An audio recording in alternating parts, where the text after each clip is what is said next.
Final exam එකට කලින් exam එකක් කරගෙන ළමයිට ඇත්තටම මේ ලොකු අභියෝගයක්. ඉතින් මම ඇත්තටම මගේ පුතා එන්නේ ආනන්ද කොලෙජ්. ඉතින් එයා එක්සෑම් කරලා තුන්වෙනි වාර විභාග රිසල්ට් ඇවිල්ලා සර්ගෙන් අවුරුදු ගාණක් ඉගෙනගෙන මේ වගේ මේ එක්සෑම් එකක් අවසානට තියෙන එක ඇත්තටම මම දෙමව්පියෙක් විදිහට ඇත්තටම සතුටු වෙනවා. ළමයාගේ අවසාන ප්‍රතිඵලය දැනගන්න මම ආසාවෙන් ඉන්නවා.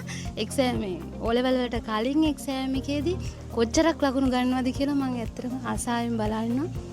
සර් ඇත්තටම හරි හොඳයි. සර්ට මම සුබ පතනවා. දුෂාන්සර්ගේ 8 ශ්‍රේණියේ ඉඳලා ක්ලාස් වෙනවා. විද්‍යාව ගණිත දෙකටම ගොඩක් සතුටුයි. ඉතින් සර්ගේ ක්ලාස් ඇවිල්ලා හොඳට මේක කරා. කියන්නේ භාගය හොඳටම කරගත්තා එයා.